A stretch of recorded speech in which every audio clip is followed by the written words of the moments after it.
नमस्कार, मैं हूं आशीष वर्मा। मॉर्निंग कॉल में आपका स्वागत है। शुरुआत इस वक्त की हेडलाइंस के साथ।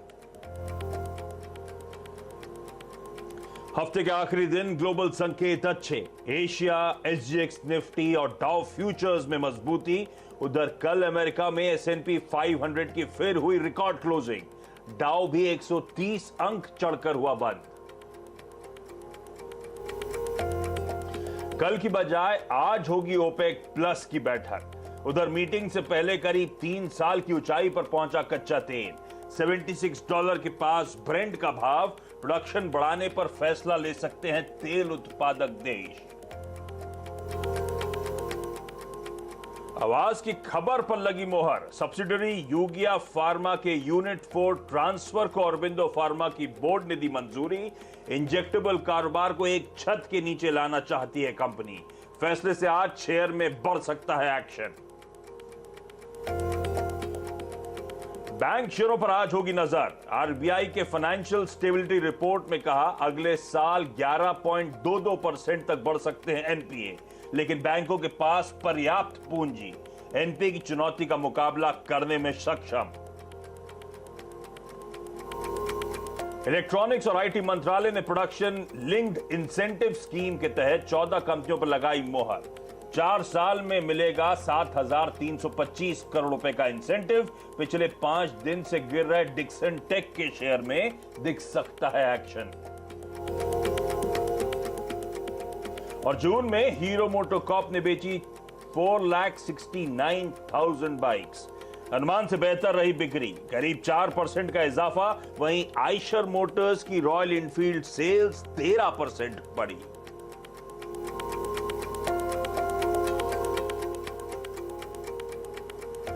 चलिए, शुक्रवार की सुबह तो हफ्ते का आखिरी कारोबारी सत्र और इस वीकली साइकिल का पहला ट्रेडिंग सेशन।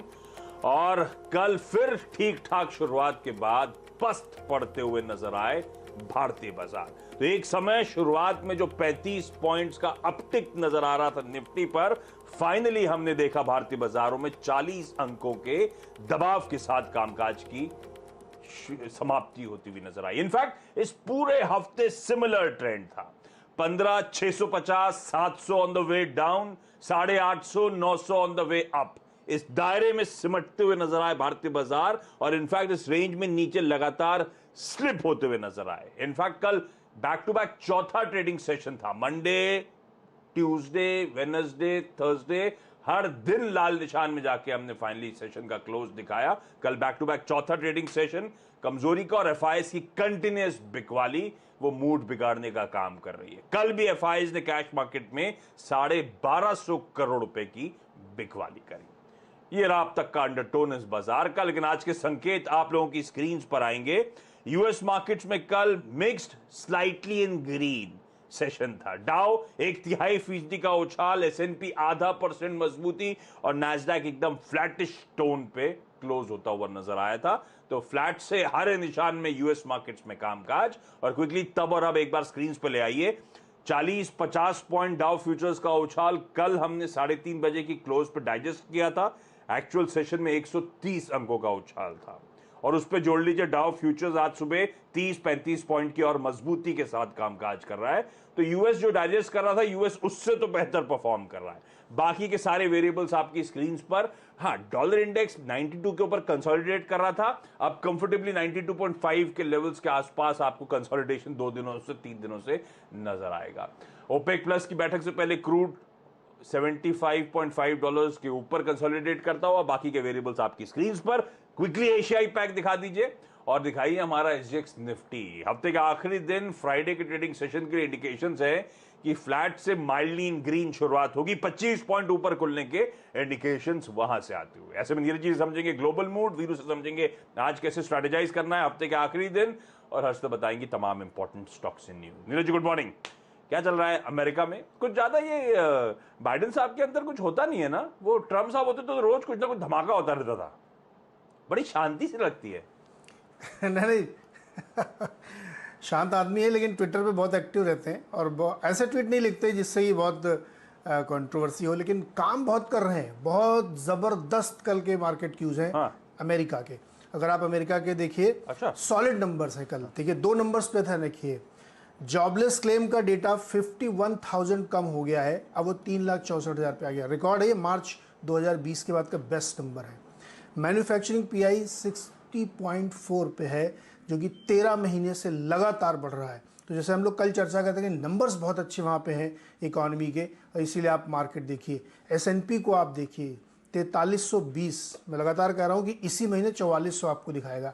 तो जो ब्रॉडर मार्केट वहाँ पे सुपर सॉलिड रैली चल रही है, कहीं कोई दिक्कत नहीं है, और बहुत ज़बरदस्त वहाँ पे सारे नंबर्स ये आपको प्रोजेक्ट कर रहे हैं कि वहाँ पे इकोनॉमी बहुत सॉलिड चल रही है। एक और नंबर कल IMF ने इनकी GDP का आंकड़ा है जो जिसको रिवाइज किया है, वो अनप्रेसिडेंटेड था कि इतना बढ़िया नंबर है। उनका मानना है कि ये 6% के ऊपर चली जाएगी इकोनॉमी US की।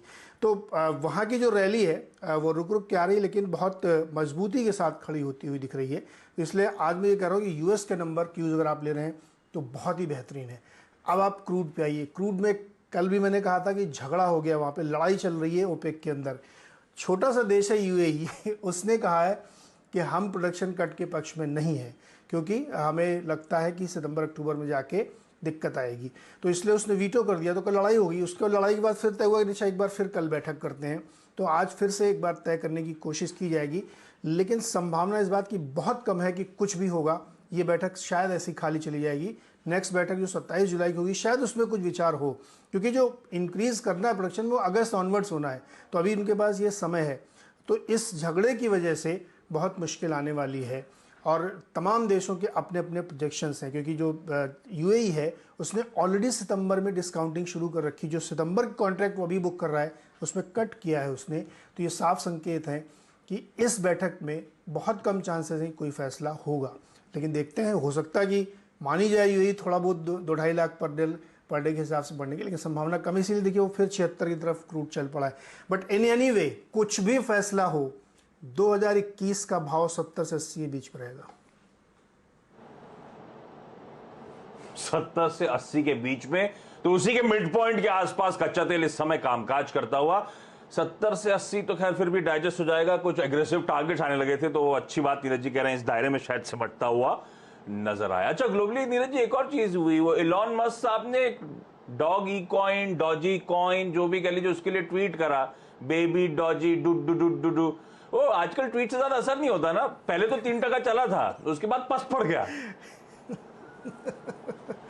एक्चुअली उन्होंने अपनी वैल्यू खुद गिराई है बहुत ज़्यादा। जब उन्होंने ऊपर नीचे ट्वीट किया तो लोग उनको बहुत सीरियसली नहीं ले रहे। लेकिन कल की खबर थी आशीष कि 2 बहुत बड़े फंड्स ने, हेज फंड्स ने कहा है कि वो बिटकॉइन में निवेश करेंगे। इसीलिए बिटकॉइन देखिए अभी वो 34,000 के आसपास सस्टेन कर रहा है।